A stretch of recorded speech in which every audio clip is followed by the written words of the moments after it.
안녕하세요. 진정토크입니다. 요즘 진정토크가 조시철 목사님과 이 사진으로 보는 역사 진실탐구 여기에 지금 몰두하고 있습니다. 뭐 좀 다채로운 진정토크를 준비하고 있지만 일단은 중요한 사안들, 특히 이제 올해가 박정희 대통령 탄신 100주년을 맞는 해이기 때문에 저희가 따로 또 다큐멘터리를 지금 기획을 하고 있습니다. 이 왜곡된 진실을 밝히기 위한 그런 다큐멘터리를 지금 기획을 하고 있는데, 그래서 이 역사적으로 잘못되어 있는 것을 바로잡는 것이 무엇보다도 중요하다는 생각에서 지금 계속해서 조시철 목사님과 함께 사진으로 보면서 무엇이 진실인가에 대해서 찾아보고 있습니다. 오늘도 조시철 목사님 함께 하셨습니다. 네, 반갑습니다. 예. 이게 달라진 스튜디오에서 네. 오붓하게 하니까 네. 좀 환경은 좀 많이 변화가 있지만 상관없습니다. 재밌지 않으세요? 네, 좋습니다. 네. 예. 오늘은 어디부터 시작을 할까요? 예. 어저께 이제 유학을 가셨잖아요. 그렇죠. 네. 유학을 보냈죠. 또 이승만 박사도 거기에 제가 대비해서 유학을 가는 장면까지 또 이렇게 했죠. 예, 이 박정희 대통령이 이제 준장으로 드디어 별을 예. 달고 예. 미국으로 그 유학팀 몇 분이 같이 가신 것 같아요. 그때 그 이끄는 예. 리더로서 예. 이제 미국으로 예. 대망의 예.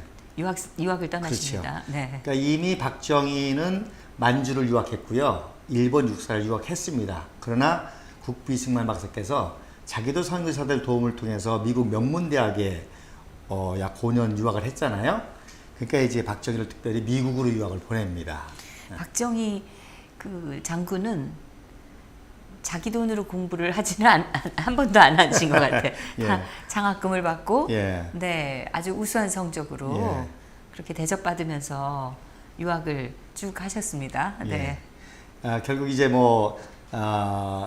국제전쟁이 인재전쟁이라지 않습니까? 네. 결국 선교사들이 당대의 최고 인재 이승만을 키워서 나라를 세웠고, 또 국비 이승만 박사께서도 많은 인재들을 키워서 오늘날 대한민국이 있는데, 그 중에 이제 박정희라는 인물이 또 탁월하게 키워지는 과정을 제가 네. 말씀드리겠습니다. 그래서 이 박사는 항상 자기도 선교사를 통해서 발굴되고 양육되고 키워졌기 때문에 하여튼 이거에 아주 생명을 거신 분이 이승만 박사님이십니다. 네, 지금 제 옆에 예. 작은 이승만 박사님, 이승만 국부, 예. 건국 대통령의 동상이 있습니다. 이게 작은 동으로 만든 상인데, 이 이승만 대통령의 제대로 된 동상을 지금 우리나라에 제대로 세워놓고 있지를 못합니다. 더더군다나 이 박정희 대통령 같은 경우에는 아예 이런 작은 상도 없어요. 예. 그러니까 너무 안타까운 일입니다. 우리가 그분들의 그 조국에 대한 헌신 때문에 오늘날의 이런 대한민국이 있을 수 있었는데 너무 배은망덕한 게 아닌가, 이렇게 우리가 살아도 되는 것인가, 저는 한탄을 합니다. 예. 그래서 네. 제가 계속 말씀드리지만 이거는 철저히 대남공작적인 의도적이고 조직적이고 조작적이고 지속적인 과정의 산물이라는 거죠. 그래서 이걸 반드시 바로잡아서 맞습니다. 그 대한민국 역사를 명백하게 바른 역사인가, 이거를 명백하게 하지 않고서는 대한민국이 미래 발전을 기약하기 어려운 상황이 아닌가, 이렇게 생각을 하거든요. 그래서 맞습니다. 이 시간이 참으로 귀합니다. 네. 예. 자, 박정희 준장이 유학 가가지고 크게 4가지입니다.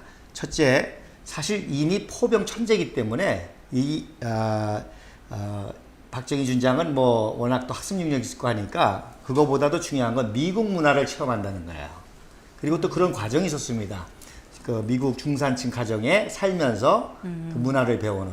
그럼 말하자면 민박을 하신 거예요. 그렇죠. 네. 그래서 박근혜 대통령을 어려서부터 미국식으로 키울 수 있었던 거죠. 가정 분위기도 그렇고 유효사와 그렇고. 그래서 이런 미국 문화들을 이 박사에 이어서 우리나라의 미국식 이런 그 자유민주주의를 꼽힐 수 있는 그런 이제 직접적인 체험을 한 게 가장 중요한 겁니다. 그 다음에 이제 2번째로는 6개월 동안 생활했는데요. 아주 청렴결백하게 모범적인 생활을 합니다. 유학 기간이 사실은 좀 짧았어요. 예. 네. 근데 이제 과정이 그러니까 할 수 없죠. 예. 그 다음에 이제 박정희 대통령의 유일한 컴플렉스가 있다면 영어입니다. 예. 그래서 수학의 천재기도 하고 뭐 예능의 천재고 정말 다방면에 그분은 시인이기도 하고 그렇죠. 그림도 잘 그리시고 작곡도 하시고 예. 네, 근데 정말 워낙 다방면의 그 예술적인 소양도 풍부하시고 근데 이제 국부 이승만 박사가 워낙 탁월한 영어의 그 참 위인이다 보니까 박정희 준장도 6개월 동안 영어를 배우려고 무척 열심히 노력을 하셨습니다. 예. 네. 그다음에 이제 말씀드린 대로 박정희는 이제 그런 유학을 통해서 동양의 나폴레옹, 프랑스와 같은 그런 이제 그 선진 강대국에 대한 어떤 꿈을 또 품게 되는 계기가 됩니다. 그때 박정희 대통령을 도와준 통역장교가 조성규 대입니다. 네. 예, 저기가 이제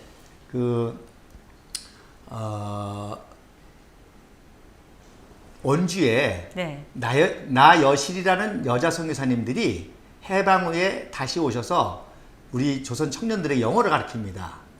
그래서 이제 영어로 이렇게 잘하는 청년들이 이제 건국의 가정과 6.25 동란 때 많이 활력을 했죠. 그 중에 저 맨 위에 오른쪽에 제가 보기에 이제 왼쪽에 계신 분이 조성규 대이십니다. 나중에 연세대학교 영문과 교수를 하신 분이죠. 그러니까 네, 안경 끄신 분. 비석 그 옆에 계신 예, 아니, 맨 끝에. 맨 끝에. 예. 그래서 이분이 무엇보다도 6개월 동안 박정희 대통령과 같이 지냈기 때문에 박정희 대통령을 가장 잘 아는 분이죠. 네. 예. 그래서 이제 유학을 마치고 1955년도에 제1군 사령부 3군단 5사단장에 취임하십니다. 사진을 딱 봐도 지금 제일 체구가 그러면요. 작으시거든요. 그래도 자세가 아주 완벽하죠. 예. 네. 아주 정말 단단해. 예, 아주 뭐 한치의 빈틈이 없고요. 실수가 없고 청렴결백하시고 예, 그러니까 저런 자세가 나오는 거예요. 그 옆에 계신 분이 송효창 장군님이십니다. 군단장. 네. 왼쪽에 계신 분이요? 예. 저 박정희 대통령 오른쪽이죠. 등치 크신 분, 안경 쓰신 그러니까 분. 우리가 화면에서 보면 화면에 보면 왼쪽이고, 예, 박정희 대통령 오른쪽. 그래서 55년 11월 3일 날, 세 번째 또 만나십니다. 오른쪽에가 이제 국부 이승만 박사님이시고요. 악수를 하는. 예, 악수하는 장면이죠. 그 옆에가 정일권 참모총장이고요. 지금 악수하는 장면입니다. 요거는 사진이 아니라 제가 동영상을 찾아서 캡처했습니다. 그래서 제가 요거를 동영상의 짧은 그 그렇죠. 그렇게 하죠. 그래서 동영상 곧 보실 겁니다. 그래서 이 사진을 제가 이렇게 캡처해가지고요. 액자로 만들어서 2013년 박근혜 대통령님께서 자카르타 방문하셨을 때 제가 경호실 통해서 선물로 드렸죠. 그랬더니 이제 굉장히 좋아하시고 자세하게 알려달라고 해서 이런 설명해서 드린 그런 또 기억이 있습니다. 예. 자, 요게 이제 그 당시 기록 영상이거든요. 네. 한번 같이 보도록 좀 하겠습니다. 네네. 날로 비약하는 우리 공군은 11월 초하루 새로운 2개 비행단을 창설하고 지금 시청자분들은 소리가 들리실 거예요. 다수 참석한 가운데 대구 동천지행당에서 그 위용을 크게 자, 과시했습니다. 이제 군부대를 방문. 야, 손을 이렇게 주무르시죠? 예. 그게 이제 한성 감옥 때 이제 고문 받으셔가지고 그래서 이제 춥거나 긴장하시거나 하면 이렇게 손을 주무르시는 버릇이 있습니다. 또 이과에 이제 나옵니다. 이제 그 인제 관대리에 도착하셔서 1군 사령부 3군단 방문. 악수하시죠 지금? 예. 그 당시에 그 박정희 준장께서 인제에서 근무 중이셨나요? 그렇죠. 오사단장으로요. 네. 자, 여기 또 나옵니다, 이제. 이날 대통령 경례 받으시죠? 자, 여기. 예, 가운데 계시죠? 네. 예, 아주 완벽한 자세로 경의를 표하시는 그런 모습입니다. 안내를 받으시면서 불순한 날씨에도 불구하시고 온종일 3군단의 군사훈련 및 대민간 사업 등 대반 실정을 상세히 지켜하셨습니다. 이승만 대통령께서 든든하셨을 것 같아요. 그렇죠. 왜냐면 전방이나 가까운 곳인데. 네. 그러니까 네 표정 보세요. 네가 박정희야? 유학 잘 갔다 왔어? 열심히 해서 나라 살려? 아주 흐뭇해하시고 박정희 대통령, 이승만 박사님이 천재라는 거를요. 제가 이제 연구하면서 계속 느끼는데 요 사진에 가운데 앉아 계신 분이 김일평 교수님이십니다. 커네티컷. 근데 이분도 이제 이 박사님이 유학을 보내셨거든요. 52년도에 이분이 벤프리트 장군 통역을 합니다. 네. 그때 이 박사가 통역하고 나오는 김평일 대위에게 너 참 영어 잘한다. 유학 가라. 유학을 이렇게 권면하십니다. 그리고 그 다음에 그 지난번에 말씀하셨던 예, 그분이 바로 이분이시네요. 제가 이제 했나요? 두 번이나 아, 말씀하셨어요. 그러셨습니까? 예, 예, 예. 아. 그리고 그 다음에 1년 만에 또 다른 장소에서 벤프리트 장군 통역을 이 김일평 대위가 또 하는 거예요. 아까 김평일이라고 하셨는데. 아, 헷갈립니다, 얘기는. 네. 그때 이제 또 기억하시고 왜 안 갔느냐. 그래서 어떻게 1년 만에 처음 본 사람을 저렇게 기억하실까. 그러니까 이 박사님은 인재라고 하면은 하여튼 어떻게 해서든지 키우려고 하는 그런 이제 모습을 제가 뵀던 거죠. 자, 이제 두 번째 박정희 대통령을 살려준 사건이 일어납니다. 그 다음에 56년도에 2월 달에 폭설이 와가지고요. 네. 59명의 일개 중대가 사망을 합니다. 네, 지난번에 다뤘습니다. 예, 참 다뤘죠? 그래서 이제 큰 사고가 났기 때문에 이제 심사를 받으러 가죠. 예. 그때 이제 예편을 각오하고 합니다. 그때 이제 이승만 박사님께서 책임을 다 져야 되니까. 예, 네. 그때 이제 이거는 인재가 아니라 전제지변이야. 인재를 함부로 죽이면 안 돼. 살려주시죠. 그래서 아마 역사상 처음일 거예요.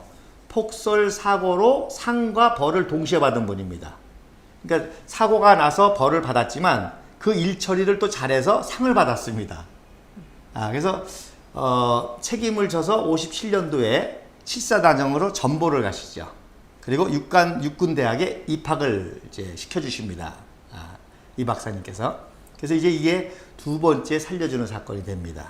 지속적으로 더 성장할 수 있는 기회를 만들어 주시는 거죠. 그렇죠. 네, 그것도 결정적인 계기에. 네, 예. 네.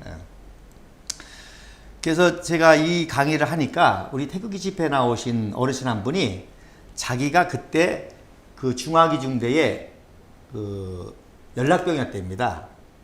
그래서 사실 저도 굉장히 궁금했거든요. 어떻게 일개 중대가 죽었는데 59명만 밖에 안 죽었나? 그랬더니 그게 중화기 중대랍니다. 그래서 59명이 죽었고 자기는 본부에 가느라고 살았다고 네. 해서 이런 현장을 또 이렇게 발견을 했습니다. 그래서 육군대학에 이제 입학을 해서 또 우수한 성적으로 졸업을 하죠. 이게 졸업식하고 육군대학 졸업식 그 준장대 사진입니다. 이때부터 이제 CIA에서는 박정희를 이제 그러니까 뭐라 그럴까요? 요주 인물로 나쁜 의미에서가 아니라 그 당시의 군부 관심 그렇죠. 인물로. 군부 엘리트니까. 네. 그래서 CIA 파일 사진입니다. 근데 요때부터 이제 요 사진입니다. 그대로 그죠? 그 CIA에서 예. 보관하고 있는 파일의 사진. 파일의 사진. 근데 그 사진이 바로 육군대학 졸업하고. 근데 이 사진이 또 그 친일파 사진 조작하는 데 이용된 사진이 아닙니까 이게? 요건 아니고 소장 때 사진입니다. 소장 때 사진. 제가 이제 일부러 비교해서 보여드렸죠. 네네. 근데 그 사진이 세상 말로 이제 사진빨이 더 좋으니까 그걸 이용한 거죠. 그러니까 거의 4년 차이가 나거든요. 그런 걸 이용한 거죠. 그래서 이제 육군대학 졸업하고 이제 그 소장 진급을 하게 되는데 여기서 이제 세 번째 살려주는 사건이 일어납니다. 이때부터 이제 박정희 그 장군은 군부 최고 엘리트로 정말 이제 차세대 선두주자가 되죠. 네. 그러게 되니까 곽영주가 방해를 합니다. 예편을 시키려고, 진급을 안 시키려고. 그때 이제 이승만 박사께서 소장으로 진급을 시켜주시죠. 그게 이제 세 번째 살려주는 사건이 되는 겁니다. 그래서 소장으로 진급해서 일군 사령부 참모장 이제 부임하십니다. 맨 앞에 그 곽영주라는 분은 왜 경무대. 경무대에서 경무대에 이제 그때 이제 곽영주가 경무대 실세로요. 이제 그런 군인사까지도 좌지우지할 정도의 그 실권을 가지고 있었죠. 박정희 대통령을 경쟁 상대로 특별히. 본 거죠. 그리고 군부의 지지를 받는 청년 장교들의 지지를 받는 엘리트니까 경계대상으로 해서 예편을 시키려고 진급 안 시키려고 지금 했던 저기 거죠. 왼쪽에서 두 그렇죠. 번째 맨 맨 앞에. 앞줄 네. 왼쪽 두 번째 체격이 작으시니까 한눈에 표가 나요. 그러시네. 예. 우선 이제 태도를 보면 아십니다. 아주 눈에 탁 띕니다. 예. 그리고 이제 59년도에 그 육관구 부사령관을 지내시죠. 그 육관구가 오늘날 수도경비 사령부와 같은 곳입니다. 그러니까 이제 그러니까 이렇기 때문에 5.16 혁명을 완벽하게 성공할 수 있는 그런 또 계기가 되죠. 왜냐하면 수도경비 사령관으로 부사령관으로 모든 거를 이렇게 알 수 있는 그런 그 경험이 됐던 거죠. 그리고 실제적으로 5.16 혁명 때 저 육관구 사령부가 혁명 본부가 됩니다. 이승만 박사가 하야할 때 1960년이죠. 3.15 부정선거가 있었죠. 3.15 부정선거가 일어났는데 3.15 부정선거는 대통령 선거에 대한 부정선거가 아니라 부통령 부정선거에 대한 항의입니다. 이미 조병옥 박사는 그 컬럼비아 대학병원에서 돌아가셨기 때문에 무투표로 당선이 됐어요. 그러니까 이승만 대통령은 관계없는 그런 그리고 이승만 투표죠. 대통령은 전혀 모르고 계셨어요. 그렇죠. 네. 네. 부통령이 이기붕 씨가 맞습니다. 다 저지른 일이고 이기붕 씨가 그래서 결국은 이제 그 자기 아들 손에 그렇습니다. 죽는 그 비극을 예. 당했는데 예.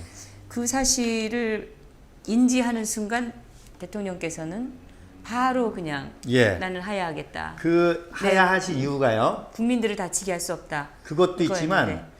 이승만 박사의 민주주의 핵심은 선거거든요. 선거 부정을 했다는 거에 굉장히 수치스러움을 가지셨습니다. 창피하다고 아주 하야를 하신 거죠. 근데 이제 보세요. 좌파들의 이 왜곡이라는 게 대통령 선거를 부정 선거를 한 걸로 만들었고 전혀 아니시죠. 예. 그러니까요. 예. 그랬고 그다음에 쫓겨난 걸로 전혀 아니시죠. 예. 전혀 하야도- 아닙니다. 예. 그런데 이게 지금 왜곡돼 있고 그렇죠.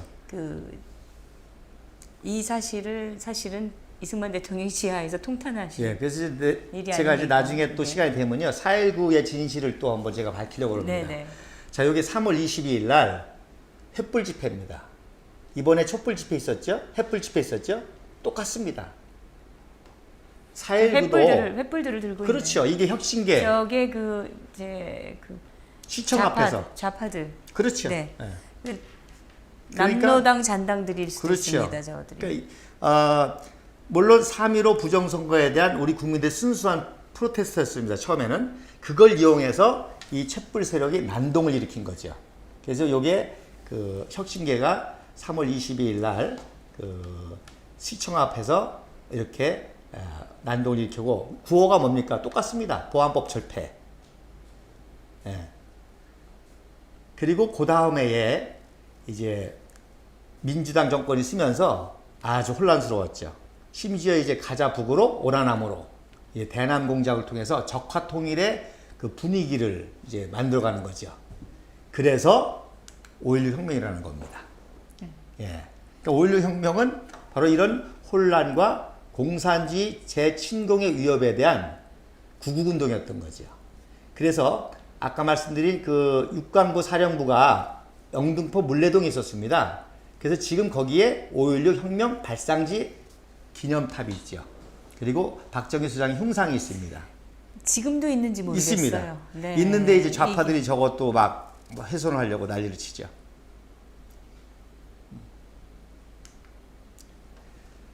그랬을 때 혁명이 일어났을 때 CIA에서 도대체 박정희가 누군지 CIA. 그렇죠. 그래서 박정희를 제일 잘하는 사람을 찾아라. 누굴 찾았겠습니까? 바로 조선교대입니다. 예. 그래서 조선교대가 박정희라는 인물이 어떤 인물인지를 CIA에 이제 보고를 하는데 아까도 말씀드린 것처럼 유학 중에 많은 사람들이 성적 잘 받으려고 컨닝하는데 박정희 주장은 컨닝을 한 번도 한 적도 없다. 미국 사람들이 들으면 당연한 얘기. 예. 이걸. 그리고 청렴결백했다. 네네. 그리고 모범적이었다. 그리고 이제 결정적인 말을 합니다. 박정희 준장이 유학을 마치면서 자기에게 이 넥타이를 선물을 줬다는 겁니다. 그래서 박정희 준장이 뭐라고 그러는 거 아니? 내가 파티나 이런 때 매려고 한 건데 6개월 동안 영어를 가르쳐주고 도와줘서 자네에게 선물을 준다고 주면서 이게 뭔지 아냐 물어봤다는 거야. 이게 뭡니까? 프랑스 국기입니다. 자유, 평등, 박애. 예. 그래서 이거를 보고해서 박정희는 믿을만하고 박정희는 공산주의 위협에서 대한민국을 살리려고 그리고 자유평등 박애와 같은 이런 가치를 실현하려고 하는 인물이다라고 인정을 받게 되죠. 그리고 이제 이 조선교대회가 그 다음날 다시 또 갑니다.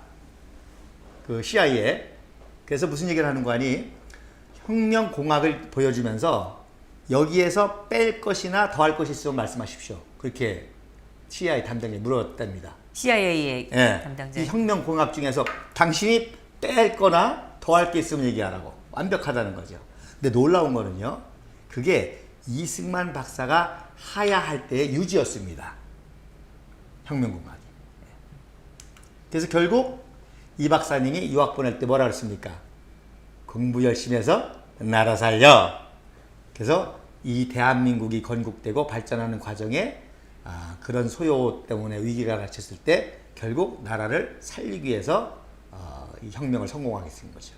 결국 그 혁명도 그 이승만 박사의 유지를 받은 그렇죠. 셈이 됐군요. 예. 네. 그리고 사실 이승만 박사님께서 백선엽도 야단쳤습니다. 나라가 이렇게 혼란한데 내가 뭐 했냐? 백인혁이는 뭐 했냐? 그 쉽게 얘기해서 질서를 위해서 취리 쿠데타를 이런 식의 말씀하셨습니다. 근데 그거를 감당할 만한 것들이 여러 가지 부족했죠. 예. 그래서 결국 나라가 혼란해서 정말 적화의 위기에 제2의 남침의 위기에 그 혁명을 성공해서 오늘날 대한민국을 그리고 이 박사의 유지를 받들어서 놀라운 이걸 한 거죠. 재미난 거는요. 박정희 대통령이 혁명을 할 때가 44세입니다. 근데 이승만 박사가 1919년 3.1운동을 주도하실 때가 44세입니다. 그래서 요게 필라델피아 미국 독립기념관에서 한인 자유대회를 하면서 이때 대한민국을 건국부를 구상하십니다. 앉아 계신 분이죠. 예. 네. 근데 저 의자가요. 조지 워싱턴이 앉았던 의자입니다. 그러니까 미국의 국보와 같은 의자에 앉으신 겁니다, 지금. 근데 제가 조사해 보니까 지금은 감히 못 앉죠. 국보 1호니까. 근데 저 때만 해도 앉았는데 누가 앉았느냐? 1918년 10월에 체코의 최초 자유민주주의 국가를 세운 마샤리크가 저기에 앉아가지고 독립 사인하셨습니다. 그리고 이승만 박사가 앉아서 동양 최초의 미국식 자유민주주의 국가를 세우신 이 박사님이 저기 앉으셔서 오늘날 대한민국 건국구상을 하신 거죠. 근데 놀랍게 그 나이가 일치합니다. 역시 이 박사도 이런 일을 할 수 있던 거는 그 선교사님 도움을 받아서 유학을 갔을 때거든요. 이게 아까 이제 이어지죠? 예, 유학 갈 때 19통의 추천서를 가져갑니다. 그 중에 언더우드 선교사님의 추천서입니다. 예. 그래서 여기 제가 간단히 번역한 내용입니다. 우리 이제 화면을 정지시켜서 여러분들 보시면 많은 도움이 될 것입니다. 그래서 정치적인 목적으로 탄압을 받았고 감옥에서도 그 선교적인 일을 했고 많은 이들에게 모범을 보였고 그래서 미국으로 밀사와 함께 또 교육을 받으러 간다. 그러니까 우리가 미국에 대해서는 뭐 경제 발전이니 뭐 6.25 그 전쟁에서 우리를 구해줬느니 아니 그 더 올라가서 그 일본의 압제에서 사실 우리를 굳이 구하지 않아도 되는 미국이 일본을 몰아내기 위해서 이제 우리를 해방시키면서 그러니까 그 모든 우리 역사 근세 역사 과정에서 미국이 우리에게 준 그 도움과 예. 영향과 그 기여가 엄청난데 예. 지금 이 좌파들의 반미 그걸 보면은 이렇게 은혜를 모르고 예. 이렇게까지 하는 것은 이건 정말 조직이죠. 조작적이죠. 그리고 그 매개체가 선교사들입니다. 배운 망덕도 예. 유분수지 이런 예. 얘기가 저절로 나오는 예. 일이고 우리가 적어도 그 받은 것은 그래도 제대로 갚을 줄 아는 예. 그런 국민이 돼야 되지 않겠습니까? 예. 좀 너무 우리 나라에 대한 자괴감을 느끼게 하는 일이 아닐 수 없습니다. 예. 그래서 우리가 이 화면을 보시면요. 네. 쉽게 얘기해서 동양 최초의 미국과 같은 나라가 대한민국이라고 보시면 됩니다. 예, 미국과 같이 쌍벽을 이룰 수 있는 나라지요. 예. 그래서 이승만 박사님이 이제 출국하시면서 목표를 들리십니다. 목표를 왜 들리냐면 거기에 배제학당 때 자기의 영어를 가르쳐준 화이팅 선교사가 오웬 선교사하고 결혼하고 사역하고 있었습니다. 네. 예. 그리고 거기서 누굴 만나는 거니 어니스트 홀 선교사님을 만납니다. 그래서 이분이 프린스턴에서 박사학위를 받는데 도움을 주게 됩니다. 네. 그런 지난번에 인연이 있다는 거죠. 말씀하셨어요. 예. 그리고 이제 그 하와이에 잠깐 들려서요. 아주 또 중요한 사건이 일어납니다. 여기서 최초의 애국가를 부르십니다. 네. 예. 그래서 이게 그 일기를 번역한 건데요. 11시까지 연설을 하고 애국가를 불렀다. 그래서 애국가라는 말이 최초에 나옵니다. 그래서 윤치호 장로가 작사한 그 무궁화 노래가 1904년도에 이제 애국가가로 이제 바뀌게 되고요. 그걸 최초로 부른 게 이승만 박사님이십니다. 예. 그리고 이제 미국에 갔는데 1년 만에 이제 아들이 오죠. 그 아들이 와서 워싱턴 포스트지에 특집이 실립니다. 예. 근데 타이틀이 보세요. 그래서 자기는 유학을 해야 되기 때문에 아이를 돌볼 보모를 구하는 그런 광고와 함께 특집 기사입니다. 근데 재미난 거는 태사는 한국의 메시아가 될지 모른다. 지금 타이틀이요. 이 무슨 뜻입니까? 바로 이승만 자체가 그 당시에 조선의 메시아였던 거죠. 예. 그래서 그걸 그렇게 표현한 겁니다. 이미 미국의 언론들이 그렇게 인정을 하고 그러면요. 있다는 예, 얘기잖아요. 그 말씀을 제가 드립니다. 네네네. 예. 그래서 아들도 그러니까 그 아버지하고 똑같이 생겼네요. 예. 근데 1년 만에 디프테리아로 네, 일찍 예. 세상을 떠나서 그 상처가 참 예. 어린 나이에. 예. 그래서 제가 이게 탈북 대학생들에게도 이런 역사 강의를 하거든요. 그랬더니 그 탈북 대학생이 강의를 듣더니 제일 먼저 묻는 질문이 이승만 박사의 아들이 있느냐 물어요. 그래서 있었는데 저렇게 어려서 죽었다 그랬더니 너무 탄식을 하면서 살았으면은 정말로 천재가 됐을 거라는 거예요. 그 왜 그런 거 하니 자기들은 김일성, 김정일, 김정은이의 피해를 받잖아요. 예? 독재자의 바보 멍텅구리 같은. 그러니까 제일 먼저 그걸 묻더라고요. 저런 천재적인 분의 아들이었으면 얼마나 천재일까? 그럼 얼마나 이 나라가 복일까? 그렇게 이해를 쉽게 하더라고요. 예. 그래서 그 특집 기사, 그래서 아버지의 슬픈 역사, 그리고 최초의 진보적인, 그러니까 사실 최초의 진보주의자는 이승만 박사님이십니다. 네. 그 다음에 이제 요거는 그 세례 사건인데요. 이게 이제, 이승만 박사 감옥에서 나오자마자 여기 게일 선교사에게 세례를 부탁했습니다. 그랬더니 세례를 게일 선교사가 안 주고요. 미국 가서 받으라고 합니다. 그리고 오른쪽에 햄님 목사님을 소개해 주십니다. 참 놀라운 거는요. 게일 선교사님이 그 이승만 청년에게 뭐라고 그러는 거 아니? 당신은 여기에 와 있는 모든 선교사들의 열매야. 내가 당신에게 세례를 줌으로 해서 그 영광을 나 혼자 가르칠 수 없다는 겁니다. 가르칠 수 없다는 겁니다. 그 다음에 두 번째로 당신의 진정한 스승은 아펜젤러라는 겁니다. 그래서 내가 천국에 가서 당신 세례 주면 아펜젤러를 볼 면목이 없다. 그리고 세 번째 이제 중요한 거는 당신은 조선의 유일한 희망이기 때문에 미국에서 가장 유명한 워싱턴에 있는 그 교회 목사님에게 세례를 받고 그래서 미국의 모든 정치, 경제, 사회 각 분야의 인맥을 형성해라. 그래서 이분에게 그 세례를 받도록 합니다. 여기가 세례를 받은 교회입니다. 네. 예. 요 안에서 받았고요. 이 교회입니다. 요게 그 세례 받을 당시 교회입니다. 웬관이 세례 받고 나서 이 교회가 헐립니다. 새로 짓게 됩니다. 근데 이 교회가요. 1947년도에 트루먼 대통령이 국가기념 장로교회가 됩니다. 그러니까 대통령 이취인식을 한다든지 세레머니를 하는 국가기념 장로교회가 됩니다. 그리고 아이젠하워가 이 교회에서 세례를 받습니다. 그러니까 이승만의 세례 몇 년 후배요? 48년인가요? 후배입니다. 그러니까 이승만은 저기서 세례를 받고 대한민국 대통령이 됐고요. 그러니까 이승만 대통령이 지금 미국 역사에도 남아 있습니다. 그렇죠. 네. 그리고 아이자원은 대통령이 되고 이 교회에서 세례를 받은 거죠. 그 세례 후배죠. 그래서 그 52년도에 아이젠하워가 대통령이 당선돼 가지고 한국에 오시지 않습니까? 네. 그때 이제 한미 동맹을 맺는 계기가 되고 할 때 6.25 동란 때 우리나라를 도와줬으면 얼마나 감사하겠습니까?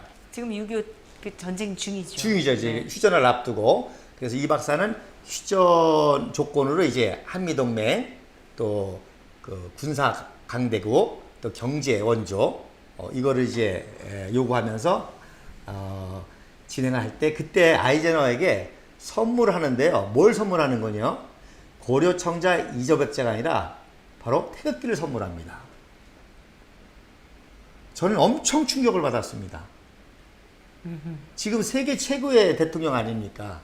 그리고 2차 세계대전 영웅이고 콜롬비아 총장이고 그런데 아주 일제 36년 그 식민지를 받고 막 신생국인데 동족 간에 전쟁을 치른 정말 아프리카 나이비리아보다도 못한 나라의 대통령이 자기네 국기를 아이젠하워가 선물한다는 거예요. 그래서 이게 이제 아이젠하워가 얼떨결에 한 손으로 받으려고 그러니까 이승만 대통령이 어디 감히 대한민국 국기를 한 손으로 받느냐. 그래서 두 손으로 받고 한 손으로 옮겨서 한 손으로 악수하는 장면입니다. 저런 당당하고 너무 이 놀랐죠. 분명한 그 원칙과 자존심 이걸 보여줘야 외국계에서도 우리를 무시 못하는 건데 예. 그러니까 이제 지금 그 우리 그 문재인 미국 그 방문했을 때 그 상황을 이게 딱 비교가 됩니다. 맞습니다. 지금. 예. 아 진짜. 이게 지금 몇 년 전이니까 지금. 근데 이렇게 당당한 정도가 아니라 아이젠하워를 완전 동생 취급을 하는 저 거죠. 때보다도 우리가 훨씬 더 당당해야 될 당연하지 수 않습니까? 있는 그렇죠. 건데 예. 지금은 너무나 부끄럽습니다. 우리가 예. 정말 부족한 후손입니다. 그래서 그 이승만 대통령이 태극기를 선물로 치운 이유가 세 가지입니다.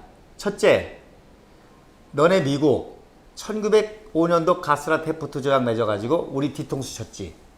1919년도 우리 웰슨 자결주의 믿고 독립운동했는데 안 도와줘서 3.1운동 많이 다쳤지. 그러나 우리 민족이 지금 가장 어려울 때 지금이라도 도와주니 고맙다는 뜻입니다. 감사한 뜻입니다. 그 다음에 두 번째로 우리 한국은 1만 년의 역사를 가진 민족이야. 니네 미국 그래봐야 176밖에 안 됐어. 이제 니네가 도와줘서 자유민주주의 국가 그리고 경제 발전하면 우리도 니네와 같은 그런 나라가 될 수 있어. 그리고 세 번째 중요한 건데요. 너네도 국제 리더십을 발휘할 때 문제가 생길 때가 있어. 그때 우리가 도와준다 그런 의미입니다. 안 믿어지시죠? 이게 이미 50년 전에 이승만 박사의 선배이신 스승이신 헐버트 선교사의 예언입니다. 이승만 박사의 평생 스승으로서 헐버트 선교사가 한국사가 드라마가 되다는 책을 쓰셨고요. 지난번에 말씀드린 것처럼 또 패싱 오브 코리아 대한민국 멸망사 쓰셨거든요. 이 책을 쓰고 예언한 겁니다. 즉 자기가 미국 사람이 아니지 않습니까? 조선을 배신한 거를 무척 분노하고요. 이 배신 때문에 너희가 일본에게 뒤통수를 맞을 것이다. 그게 진주만입니다. 그게 이제 나중에 이 박사가 재패니스에다 책을 쓰게 되는 거죠. 네. 그 다음에 니네 미국도 언젠가 리더십에 어려움을 겪고 한계가 봉착할 때가 있을 것이다. 그때 니네는 한국에서 인재를 찾게 될 것이다. 이미 예언한 겁니다. 그래서 이 예언을 이 박사가 품고 이 태극기로 아이젠하워에게 그 의미를 전달한 거죠. 네. 그래서 이제 이게 평생에 스승이었던 이 박사님하고 그 해방 전에 그 미국에서 건국 준비를 하실 때 모습이고요. 대한민국 건국되자마자 초청하십니다. 이제 헐버트 박사님을 건국 1주년 때에 그때 나이가 84입니다. 근데 헐버트 박사가 생명을 걸고 오시죠. 태평양을 건너서. 그래서 네. 이게 이제 오리지널 사진입니다. 네, 네. 예. 그래서 그럼 오늘은 예. 여기까지 예. 하고 또 다음 시간을 기대해 보도록 하겠습니다. 예. 네, 오늘도 수고 많으셨습니다. 예, 감사합니다. 네. 그래서 좀 미리 또 한번 말씀을 드리면요. 이번 토요일 날 태극기 집회 있지 않습니까? 우리가 드는 태극기가 이러한 의미가 있다는 것을 우리 많이 국민들이 아시고 태극기 집회에 또 많이 참석해서 새로운 역사를 이룰 수 있기를 바라고 소망합니다. 네.